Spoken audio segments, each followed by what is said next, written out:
Assalamualaikum warahmatullahi wabarakatuh.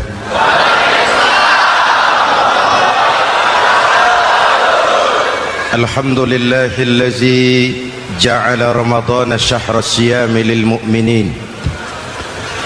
Wassalatu wassalamu ala asyrafil mursalin Sayyidina Muhammadin wa ala alihi wa sahbihi ajma'in, amma ba'du.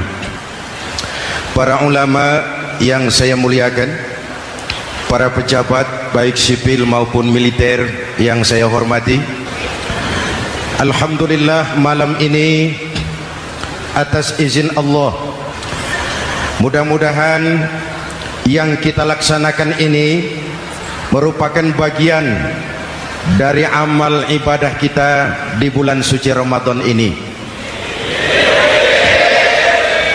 Hadirin, reformasi terbesar adalah reformasi yang dilakukan oleh baginda Nabi besar Muhammad sallallahu alaihi wasallam.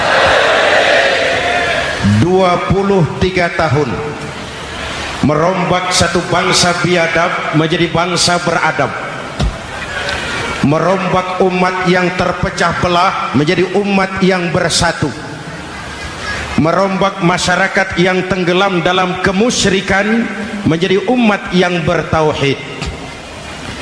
Reformasi besar apa yang dilaksanakan oleh Rasul dan apa hubungannya dengan kita sekarang? Ini yang ingin saya sampaikan malam ini. Pertama, beliau melaksanakan reformasi akidah, membebaskan manusia dari kemusyrikan, menyelamatkan manusia dari ketergantungan kepada benda. 13 tahun beliau berjuang di kota Makkah hanya untuk menanamkan la ilaha illallah Muhammadur Rasulullah. Dari sana segalanya dimulai, meletakkan fondasi. Saya yakin tidak ada Tuhan selain Allah dengan seluruh konsekuensinya. Kalau saya yakin tidak ada Tuhan selain Allah, maka saya tidak akan menyembah kecuali hanya kepada Allah. Orang yang benar fondasinya, benar sujudnya. Jelas? Kalau saya yakin tidak ada Tuhan selain Allah, saya tidak akan minta rizki kecuali hanya kepada Allah. Orang yang benar fondasinya, jauh dari korupsi, jauh dari judi.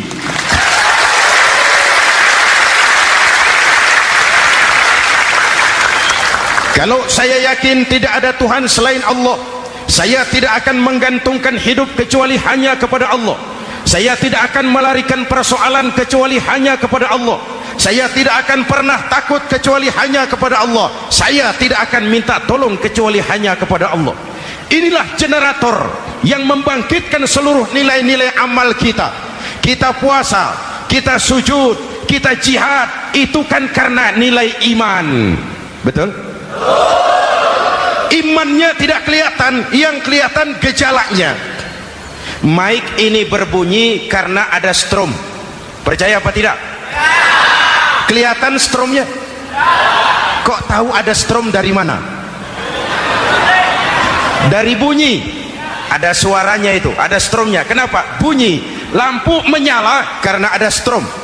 Kipas angin berputar karena ada strom. Betul? Jadi kalau ada strom bunyi dong. Kalau ada strom lampunya nyala dong.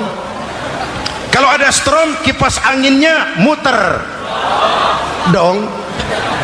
Artinya apa? Kalau ada iman sujud dong. Kalau ada iman jihad. Udah dangdong.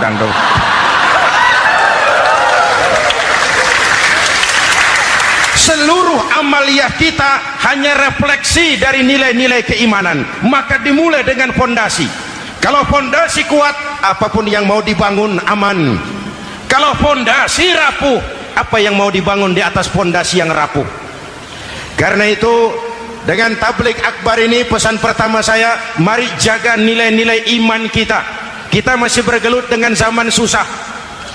Judi kembali merebak, narkoba meracuni remaja dan pemuda-pemudi kita, padahal dua-duanya sumber segala macam kemaksiatan. Judi mendidik orang jadi malas, dan sejarah belum pernah mencatat ada orang jadi kaya karena judi. Yang bangkrut, yang kere, yang melarat banyak. Makanya saya bersyukur di sini nggak ada yang judi. Nggak ada, mana saya nggak lihat di sini. Entahlah kalau di luar sini. Judi itu penyakit, kalahnya bikin penasaran, menangnya bikin ketagihan. Itulah penyakitnya.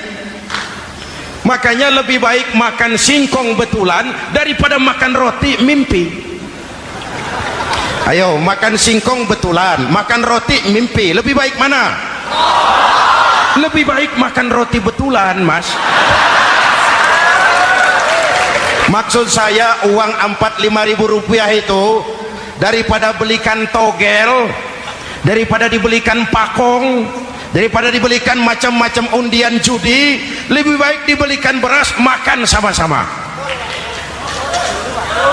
Hadirin yang saya hormati, karena iman kita hidup, untuk iman kita berjuang, dalam iman kita ingin kembali menghadap Allah Subhanahu. Dahulu pun orang-orang tua kita berjuang memerdekakan negeri tercinta ini. Apa faktor penggerak utamanya? Iman. Imanlah yang mengajarkan orang-orang tua kita, hubbul watan minal iman, cinta tanah air bagian daripada iman. Lah, tanah air kita kan bukan Aljazair, tanah air kita bukan Palestina, tanah air kita bukan Mesir, tanah air kita Indonesia. Mencintai Indonesia bagian daripada iman. Yang datang menjajah kebetulan kafir. Nah ini, bertemulah cinta tanah air dengan semangat jihad yang diajarkan agama. Lalu bangkitlah para ulama, bangkitlah para kiai, bangkitlah para santri, berjuang memerdekakan negara tercinta ini. Saya tanya lagi, orang-orang tua kita dahulu berjuang melawan penjajah, senjatanya apa? Bambu runcing. Jenderal mana mau taruhan bambu runcing merdeka melawan tank? Bambu runcing merdeka melawan meriam. Bambu runcing merdeka melawan tentara-tentara profesional yang terlatih dengan baik. Menurut logika tidak mungkin, menurut kebiasaan tidak bisa, menurut rasio impossible. Entoh nyatanya kita merdeka. Lalu para pendiri Indonesia dengan jujur mencantumkan dalam mukaddimah Undang-Undang Dasar Negara kita kalimat yang berbunyi, dengan berkat rahmat Allah yang Maha Kuasa. Ada tidak itu dalam pembukaan Undang-Undang Dasar? Ada apa tidak? Pokoknya biar belum pernah baca, ada gitu saja sudah, biar lancar urusan. Saya yakin kalimat ini bukan lipstick, not decoration only. Kalimat ini pengakuan moral, pengakuan batin yang sangat jujur dari para pendiri Indonesia bahwa Allah campur tangan dalam proses kemerdekaan. Kalau tidak, nggak ada ceritanya bambu runcing merdeka melawan tank. Kalau dulu iman untuk merebut kemerdekaan, sekarang iman untuk mengisi kemerdekaan. Betul? Betul? Karena itu jaga nilai-nilai iman, jangan tidur. Kita sudah berhasil melaksanakan pemilu, sidang umum MPR sudah digelar, pemerintahan baru sudah terbentuk. Itu kita pilih bersama, kita dukung bersama. Mendukung itu tidak harus selalu iya, kulo nuwun semohon dawuh kumaha juragan wae, oke bos. Mendukung tidak harus selalu iya, mendukung juga memberikan saran, kritik, perbaikan. Kenapa? Di mana-mana di dunia ini kekuasaan cenderung mau menang sendiri, kekuasaan cenderung untuk korup. Karena itu kalau kita cinta kepada pemerintah, kita harus mengawasi jalannya pemerintahan kita ini. Pengalaman ketika Orde Baru berdiri, kita percaya, kita serahkan penuh, lalu kita tidur. akhirnya kita jadi susah sendiri. Betul? Umat Islam tidak boleh jatuh dua kali di tempat yang sama. Hari ini lewat sini jatuh wajar, belum tahu barangkali. Besok lewat sini lagi jatuh lagi, goblok tenan gitu. Masa jatuh dua kali di tempat yang sama itu bagaimana? Hadirin yang saya hormati, nilai-nilai iman, intan paling mahal, mutiara paling berharga, tidak lain nilai iman. Imanlah yang menyebabkan kita gembira menyambut datangnya Ramadan, menyingsingkan lengan baju, menghamparkan sajadah, melakukan pendekatan yang intens kepada Allah. Kenapa? Kita mengerti nilai Ramadan. Tempo hari saya berikan contoh. Di tangan kanan saudara ada berlian, harganya 50 juta. Di tangan kiri saudara ada rumput seikat. Berlian dan rumput ini taruh di depan kambing. Kira-kira mana yang diambil kambing? Rumput, dasar kambing. Kambing tidak ngerti nilai berlian. Padahal kalau kambing sedikit mau pakai otak. Kalau berlian yang saya ambil, kata kambing, lalu saya bawa ke pasar, kemudian saya jual, harganya 30 juta, lalu dibelikan rumput, dapat rumput sekabupaten. Tapi kambing tidak ngerti nilai berlian. Yang kambing tahu cuma rumput. Kenapa? Hidup kambing cuma melayani perut. Maka kata Imam Ali karramallahu wajhah, orang yang hidupnya hanya untuk melayani perut,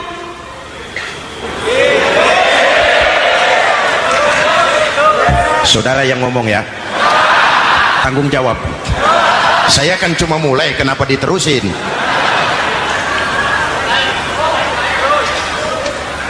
Hadirin yang saya hormati, jaga iman baik-baik, wariskan kepada anak-anak kita. Mereka harapan kita semua. Mereka masa depan Indonesia. Akan bagaimana Republik Indonesia, bahkan akan bagaimana Islam di Republik Indonesia 20, 30, 40 tahun yang akan datang. Anak-anak kitalah jawabannya.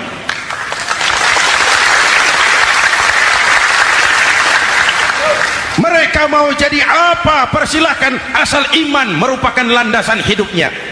Anak-anak kita boleh jadi jenderal, asal jenderal beriman.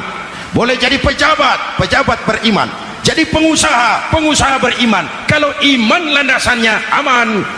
Jadi pengusaha, pengusaha beriman, insya Allah timbangannya tidak curang, ekonomi lancar, masyarakat tenang. Jadi petani, petani beriman, insya Allah tidak menggarap tanah yang bukan miliknya.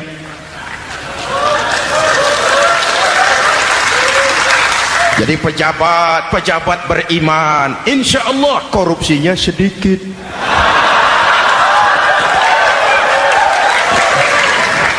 Jadi jenderal, jenderal beriman, insya Allah berjuangnya bersama ulama, bukan nangkepi ulama.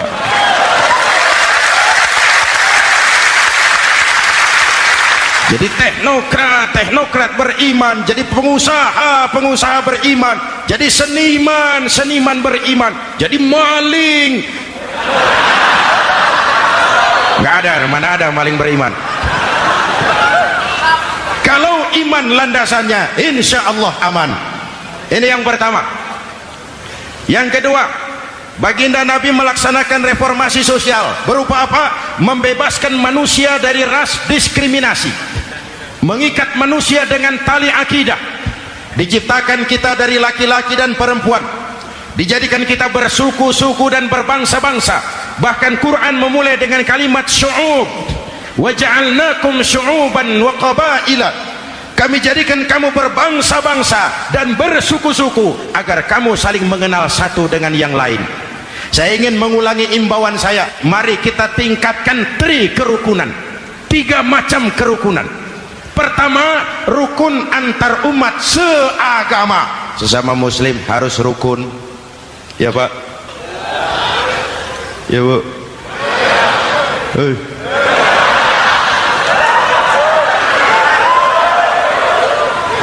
Malam ini saya tidak merasa sebagai tamu di sini. Saya hanya keluarga di tengah-tengah keluarganya.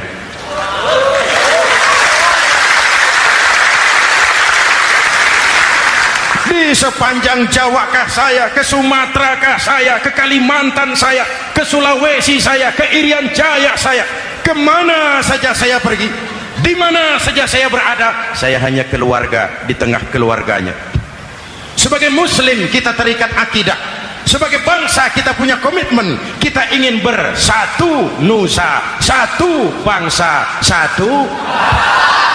Inilah kita. Hadirin yang saya hormati, rukun antar umat seagama. Hura-hura pemilu sudah lewat, ekses-eksesnya harus kita hilangkan. Boleh jadi kemarin-kemarin karena berbeda kaos sama teman gak teguran.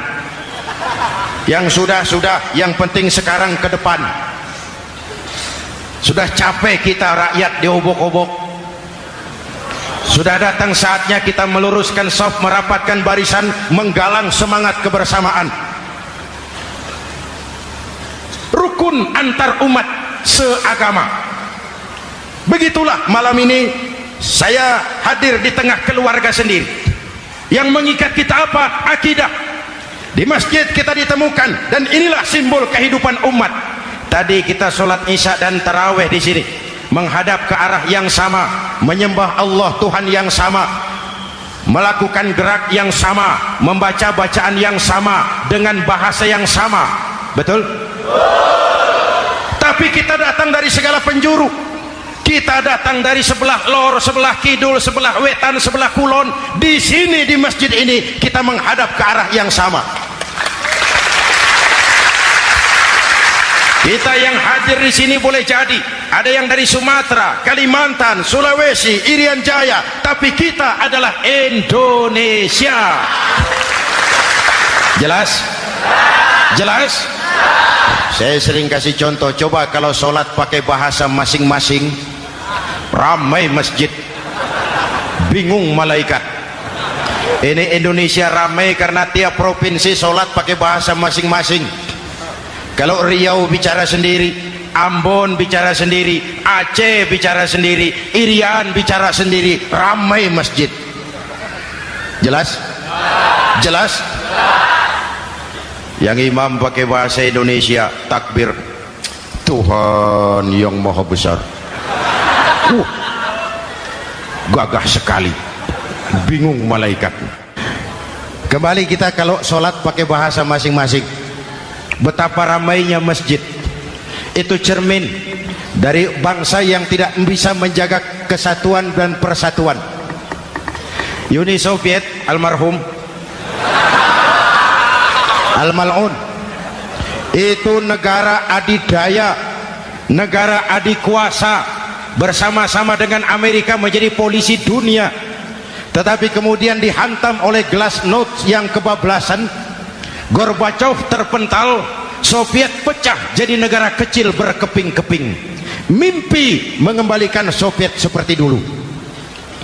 Begitulah kalau kita biarkan benih-benih disintegrasi ini terus berkembang, tidak ada lem perekat, maka kita akan pecah berkeping-keping dan kita akan jadi satu bangsa yang kecil. Oleh karena itu, yang pertama, jaga kerukunan antar umat seagama. Berbeda pendapat boleh, berpecah belah jangan. Berbeda partai oke, tapi berbeda dalam wawasan bernegara jangan. Jujur saja, saya kemarin musim pemilu itu sudah agak pesimis melihat, batin saya menjerit, ya Allah, kenapa umat jadi begini? Kenapa umat harus terkotak-kotak? Terlalu banyak partai-partai Islam waktu itu, 20 lebih. Begitu sidang umum MPR berjalan, saya mulai melihat titik optimisme. Ada yang mengkristal, di mana orang tidak lagi melihat partainya, tetapi melihat nilai-nilai imannya. Itulah yang memang utama buat kita.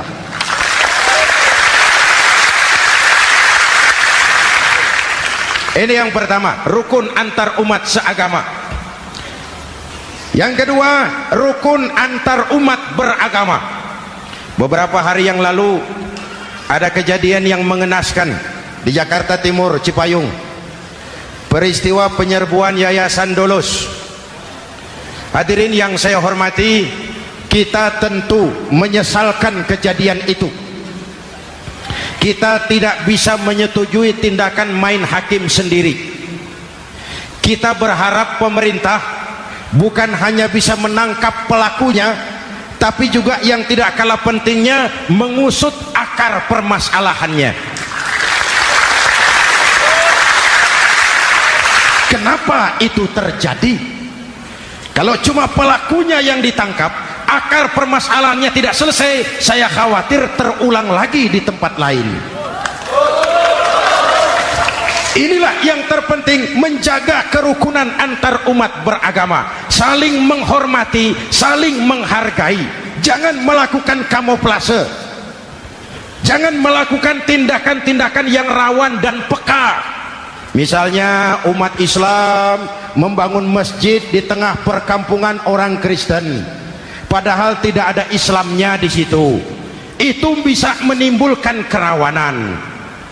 Atau sebaliknya, membangun gereja di tengah perkampungan umat Islam yang tidak ada Kristennya di situ.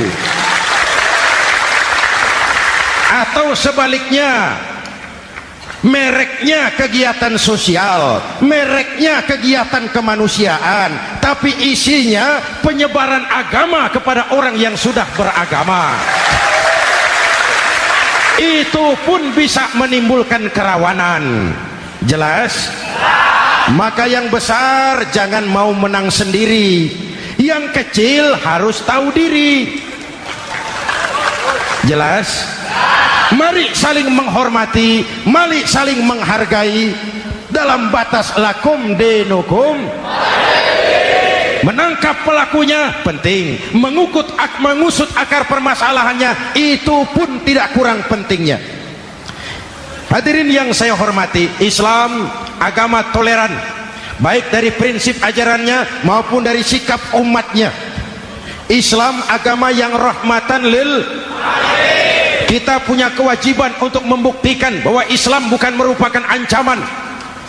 Islam adalah alternatif, Islam adalah solusi. Islam bukan ancaman. Yang hadir di sini bukan perusuh, bukan umat biang kerok, ini umat yang cinta damai.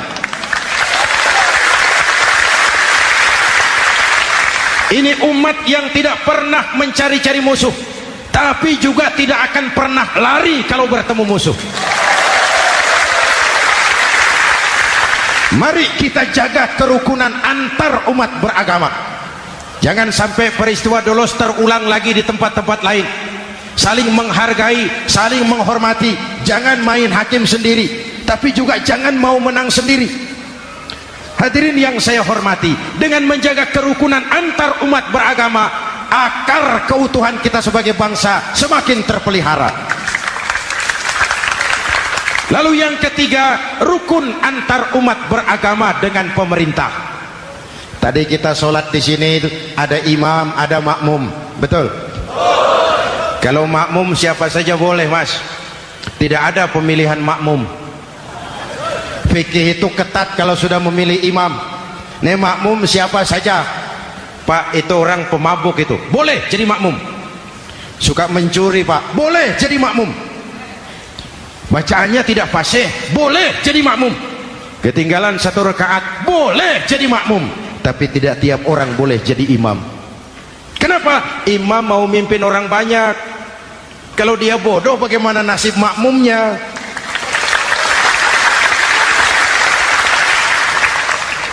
Ada karikatur di Medan, pernah kejadian anak kecil disuruh sholat sama ibunya. Nak, sholat kau. Ah, aku tak pandai sholat, mak. Si ucok rupanya ini. Kata ibunya, sudahlah, kau ikuti saja bapakmu tuh. Apa yang bapak mau kerjakan, kau ikuti sajalah. Jadi lama, kalau ikut saja bisa laku. Berangkatlah anak ini kan, sholat di belakang bapaknya, jadi makmum. Sholat di balai bambu, tidak pakai tikar. Bangun sujud, hidung bapaknya terjepit bambu. Karena sakit dan kaget, refleks bapak ini teriak, aduh. Anak di belakang ingat pesan maknya, ikuti saja bapakmu. Si anak ini malah pakai iramat, aduh.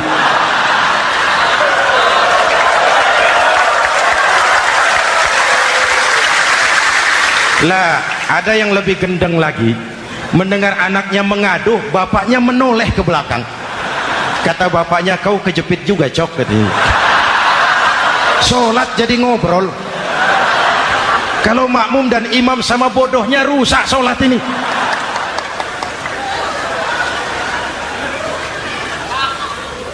Hadirin yang saya hormati, rukun antar umat beragama dengan pemerintah yang legitimate, yang dihasilkan lewat proses demokrasi, benarnya kita dukung, salahnya kita tegur, kita kritik, kita perbaiki, kita berikan saran-saran yang baik. Sekali lagi, jangan tidur. Sudah lewat masanya. Kemarin-kemarin kita menghadapi satu masa yang penuh krusial. Sudah datang saatnya kita bersama-sama bahu-membahu mengatasi kesulitan besar yang tengah kita hadapi sekarang ini. Dengan 3 kerukunan ini, insya Allah keutuhan kita sebagai bangsa akan lebih terpelihara. Ini reformasi kedua. Dalam konteks kita sekarang, menjaga semangat kebersamaan. Saya sering mempopulerkan di masyarakat kita, umat Islam bangsa Indonesia seperti 5 jari ini. Kalau kompak, apa yang tidak terpegang? Tapi kalau berpecah belah, apa yang mau dipegang? Yang ini namanya ibu jari. Umaro ini, pemerintah. Kerja apa saja kalau sudah diginikan pemerintah, lumayan. Diginikan kiamat, mas. Legalitas. Umaro. Yang ini telunjuk, alat untuk menunjuk. Ini orang yang punya uang, orang kaya, para pengusaha, investor. Kita perlu untuk memulihkan roda perekonomian kita. Di mana-mana kalau orang sugih nunjuk, lancar urusan, Pak. Coba kita yang melarat nunjuk-nunjuk ini, nggak laku. Makanya kata orang, serba salah jadi orang susah, tapi lebih susah jadi orang serba salah. Serba salah jadi orang susah, tapi lebih susah jadi orang serba salah. Telunjuk. Yang ini jari tengah lah ini, di tengah dia, ke kanan tidak, ke kiri tidak. Milik semua golongan ini, netral. Siapa ini? TNI. Siapa ini? Cendekiawan. Siapa ini? Ulama idealnya ini. Milik semua, tidak kemana-mana, tapi ada di mana-mana. Nggak bisa diajak suitan ini. Nggak ada anak-anak main kelereng suitnya begitu, itu nggak ada. Ini jari manis. Remaja, pemuda, masa muda, masa yang paling manis. Semua harapan milik pemuda. Belum pernah saya dengar ada orang pidato, para kakek-kakek harapan bangsa, belum pernah. Mesti kalau sudah harapan umat, pemuda, harapan negara, pemuda, harapan agama, pemuda, harapan bangsa, pemuda, harapan pemudi. Jari manis. Yang ini kelingking, jari paling kecil ini. Ini kaum wanita ini, perempuan kecil tapi mantap. Masya Allah. Ini ibu jari ini besar ini. Sweet ketemu kelingking, kalah ibu jari ini. Di mana-mana kekuasaan sering kalah sama perempuan. Siapa yang mendorong-dorong Nabi Adam memetik pohon buah khuldi? Kelingking. Kelingking. Kelingking. Julius Caesar tunduk kepada Cleopatra. Siapa Cleopatra? Kelingking. Napoleon, singa daratan Eropa, the lion of Europe, luas kekuasaannya, hebat tentaranya, bertekuk lutut di bawah kaki Margaret Josephine. Kelingking. Hadirin yang saya hormati, kalau 5 pilar ini bersatu, ringan sama dijinjing, berat sama dipikul, kita akan jadi satu bangsa yang kuat. Jelas? Jelas? Dengan Ramadan, dengan tablik akbar malam ini, mari kita jaga semangat kebersamaan. Saya selalu mengingatkan, sekarang lebih banyak tukang kompor daripada tukang lem. Lebih banyak tukang kompor daripada tukang lem. hangati sana, sulut sini, bakar sana, panasi sini, terbakar kita, dia lari tepuk tangan, dan kita yang rugi. Jelas? Jelas? Ini hal yang kedua. Reformasi sosial mengikat manusia dengan tali akidah, mempersaudarakan manusia dari manapun orang datang, apapun warna kulitnya, dari suku apapun ia dilahirkan, kalau akidahnya sama, itulah saudara kita. Kembangkan terus kerukunan antar umat seagama, antar umat beragama, dan antar umat beragama dengan pemerintah. Muslim bagaikan satu tubuh. Jikalau yang satu sakit, yang lain ikut merasakan sakit. Muslim bagaikan sebuah bangunan, yang satu sama lain harus saling memperkuat. Ada yang jadi tiang, tentu. Ada yang jadi pintu, memang. Ada yang jadi genteng, iya. Tapi satu sama lain harus saling memperkuat. Tidak bisa genteng ngomong sama tiang. Kata genteng, saudara tiang, kamu sih enak. Saya setengah mati, kata genteng. Hujan kehujanan, panas kepanasan, kadang-kadang anak-anak nakal saya dilontari batu, kata genteng. Yang jadi tiang ngomong lagi, kata tiang, saudara genteng, jangan sembarangan kalau ngomong. Kamu kira kamu bisa nongkrong di atas? Itu gara-gara siapa, genteng? Aku yang topang dari bawah, kata tiang. Kamu jadi anggota DPR, jadi anggota MPR, jadi pejabat, kami rakyat yang angkat.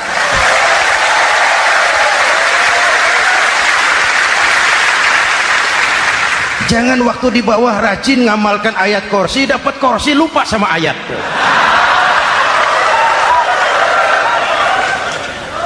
Mari ringan sama kita jinjing, berat sama kita pikul, duduk ya kita sama rendah, berdiri kita sama tegak. Tidak ada warga negara kelas 1 di Republik ini. Ini reformasi kedua. Yang ketiga, reformasi menegakkan keadilan, menyelamatkan manusia dari kezaliman.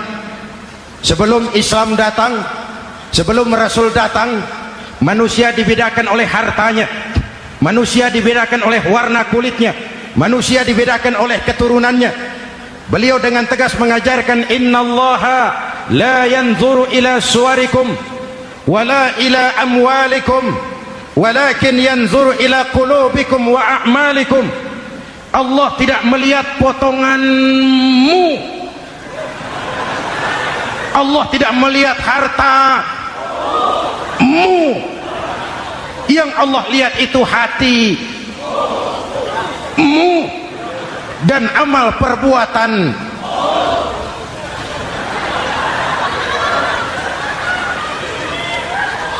Perjuangan menegakkan keadilan, hadirin yang saya hormati, itulah yang menyebabkan reformasi kita menggelinding, menuntut keadilan, baik keadilan di bidang politik, keadilan di bidang ekonomi, keadilan di bidang hukum. Nabi pernah mengingatkan, hakim, kata Nabi, itu ada 3 macam. Al-qudatu salasatun. Hakim ada 3 macam. 1 di surga, 2 di neraka. Hadirin yang saya hormati, siapa yang hakim ke surga itu? Ada hakim yang tahu tentang kebenaran, lalu siap melaksanakan kebenaran itu, menghukum dengan kebenaran apapun resikonya, walaupun dimusuhi atasannya, walaupun bertentangan dengan nuraninya, karena itu orang yang dia sukai, tapi dia tetap melaksanakan hukum. Hakim yang mengerti tentang kebenaran sesuatu lalu melaksanakan hukum dengan kebenaran itu yang akan sampai ke surga. Yang kedua, ada hakim tahu tentang kebenaran tapi tidak mampu melaksanakan hukum dengan kebenaran itu.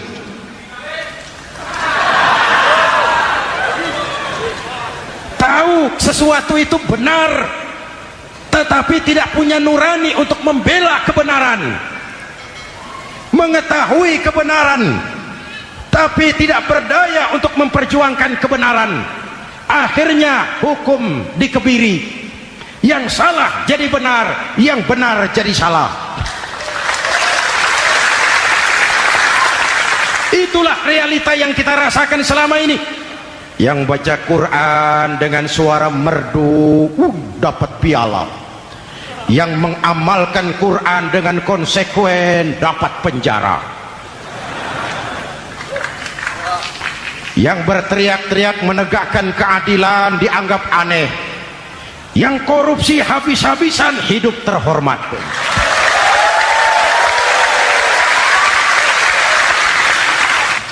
Jadi yang kedua tadi hakim yang tahu kebenaran tetapi tidak mampu melaksanakan hukum sesuai dengan kebenaran. Diperkosanya kebenaran, ditekannya hati nuraninya, sehingga ini yang mengakibatkan terlukanya perasaan keadilan. Yang ketiga lebih celaka lagi, ada hakim yang tidak mengerti tentang kebenaran lalu melaksanakan hukum dalam ketidakmengertiannya. Bodoh melaksanakan hukum dalam kebodohan, itu pun menyebabkan orang masuk neraka. Na'udzubillah. Hadirin yang saya hormati, reformasi yang dilaksanakan Rasul berjuang menegakkan keadilan setelah membebaskan manusia dari ras diskriminasi. An-nas kulluhum li Adam wa Adam min turab, la fadla li arabiyyin ala ajamiyyin illa bittaqwa. Seluruh manusia berasal dari Adam. Adam diciptakan dari tanah dan tidak ada kelebihan Arab dengan yang bukan Arab kecuali dengan takwanya. Nah, saya masih ingat sebuah cerita. Mau dengar? Mau dengar? Pada waktu Umar bin Khattab radhiyallahu anhu menjadi khalifah, menjadi Amirul Mukminin, itu yang jadi gubernur di Mesir adalah Amr bin As. Satu saat Amr bin As ingin mendirikan masjid, tapi tanah lokasi masjid itu milik orang Yahudi, ada gubuk di situ. Dipanggil Yahudi ini oleh Amr bin As. Saudara Yahudi, iya. Itu rumahmu ya? Iya. Sudah tahu belum? Belum. Ya memang saya belum kasih tahu. Begini, kamu bangun sembarangan saja, rumahmu kena jalur hijau itu. Lalu saya mau bangun masjid di situ. Ya tapi ada rumah saya, Pak. Sudahlah, rumahmu saya bayar, saya beli. Enggak mau, Pak. Rumah saya cuma itu-itunya. Saya bayar 2 kali lipat. Enggak mau, Pak. Enggak mau. Sudahlah, saya ganti rugi. Ya enggak mau, Pak. Namanya juga ganti rugi, Pak. Biar digantikan tetap rugi. Mangkel Amr bin As ini wong cilik kok bertingkah amat. Si amat aja enggak bertingkah. Panggil kamtib. Hei, gusur. Ditarik rumah Yahudi ini, ambrol, menitiskan air mata si Yahudi di sudut kehidupan. Begini wong cilik ini sudah jatuh tertimpa tangga, rumah cuma sak gubuk-gubuknya diderek oleh petugas. Pikir-pikir Amr bin As kan cuma gubernur, di atasnya kan masih ada khalifah Umar bin Khattab. Saya mau lapor ke pusat. Berangkat Yahudi ini dari Mesir menuju Madinah, berhari-hari berjalan, sambil jalan sambil berpikir, ini nanti kalau saya laporan kepada khalifah, apa pengaduan saya diterima? Wong saya rakyat kecil, lagian Yahudi, sementara yang menggusur saya ini gubernurnya sendiri. Terus dia berjalan sampai di kota Madinah. Lewat tengah hari dia mulai cari-cari. Ada orang, ketemu orang sedang tidur di bawah pohon kurma. Selamat siang, Pak. Siang. Saya mau numpang tanya, Pak. Tanya apa? Bapak tahu Khalifah Umar bin Khattab? Tahu. Istananya di mana, Pak? Istananya di atas lumpur. Di atas lumpur? Iya. Pakaian kebesarannya apa, Pak? Sutra? Bukan. Pakaian kebesarannya malu dan takwa. Pengawalnya banyak, Pak? Banyak. Berapa peleton? Pengawalnya yatim, orang jompo, kelompok mustad'afin, orang-orang lemah, janda-janda tua.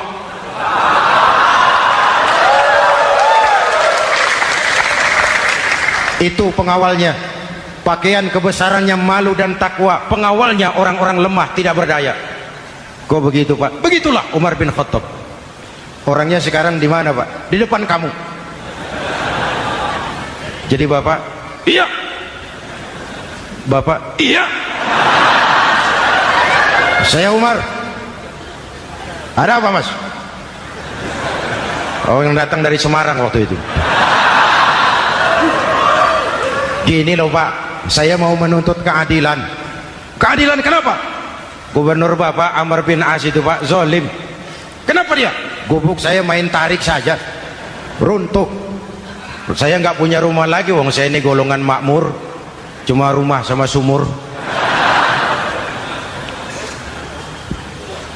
Lalu untuk apa? Katanya dia mau bangun masjid di situ Pak. Dipaksanya rumah kamu ditarik sampai runtuh. Iya. Yahudi. Ya Pak. Itu ada tempat sampah ya. Betul Pak. Di situ banyak tulang unta. Coba kau cari satu tulang unta bawa ke sini. Bingung Yahudi. Pak, saya jauh-jauh dari Mesir ke sini ini mau cari keadilan. Kalau tulang unta di Mesir juga banyak Pak. Sudahlah, kau ambil saja tulang itu. Berangkat Yahudi penuh tanda tanya, ambil sebuah tulang unta, diberikan kepada Khalifah Umar bin Khattab. Tulang ini diambil, Umar hunus pedangnya, dengan ujung pedang dibuat garis lurus di atas tulang unta itu. Rak. Selesai. Yahudi, iya Pak. Sekarang kau kembali ke Mesir, serahkan tulang ini kepada Amr bin As. Makin bingung Yahudi. Jauh-jauh datang kemari kira mau dapat keadilan, cuma dapat tulang. Ya sudahlah, namanya wong cilik, berangkat dia pulang ke Mesir. Berhari-hari sampai di Mesir. Pak Gubernur, ya lapor. Ada apa Yahudi? Saya dari pusat. Loh, kamu dari Madinah? Iya Pak. Ngapain sih kamu ke sana-sana? Nuntut keadilan. Kamu bertemu Khalifah? Ketemu Pak. Terus? Tulang.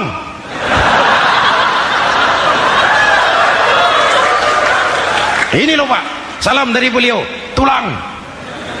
Apa maksudnya? Aku nggak ngerti lah itu Pak. Yes, go Rene. Diambil tulang itu. Amr bin As melihat ada garis lurus dengan ujung pedang, gemetar badannya, keringat bercucuran. Kepala proyek dipanggil. Mas, ini proyek masjid batal, gubuk Yahudi dirikan lagi. Loh Pak, kata kepala proyek, saya kan sudah menang tender Pak.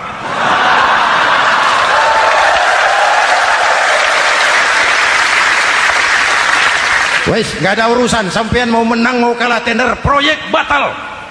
Itu gubuknya Yahudi dirikan lagi. Yahudi makin bingung. Ada gubernur dapat tulang gemetar. Pak Gob, ya sebenarnya apa yang terjadi? Apa-apa? Kamu sedikit-sedikit main pusat.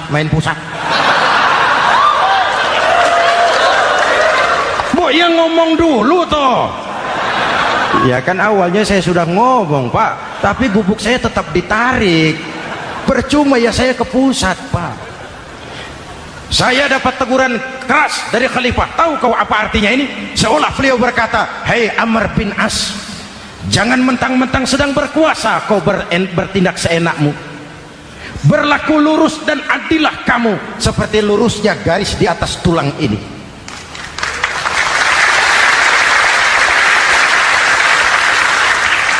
Kalau kau tidak lurus, kalau kau tidak berlaku adil, aku yang akan meluruskanmu dengan pedangku.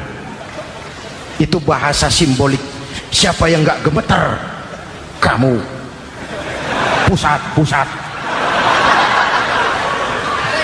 Wedus. Ya ini nek coro kita. Oh Pak, kalau begitu Islam adil ya Pak? Adil. Jadi saya menang Pak. Menang kamu. Padahal saya Yahudi. Tapi menang ya. Menang. Pak, sudahlah kalau begitu Pak. Bagaimana? Itu gubuk saya ambil saja Pak. Tanah-tanahnya sak gubuk-gubuknya Bapak ambil. Silahkan kalau mau dibangun masjid. Tidak cuma sekedar itu Pak. Mulai hari ini Bapak dengarkan. Asyhadu an la ilaha illallah wa asyhadu anna Muhammadar Rasulullah. Yahudi bisa menang perkara menghadapi gubernur.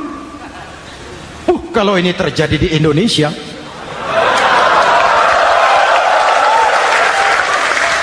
Amin.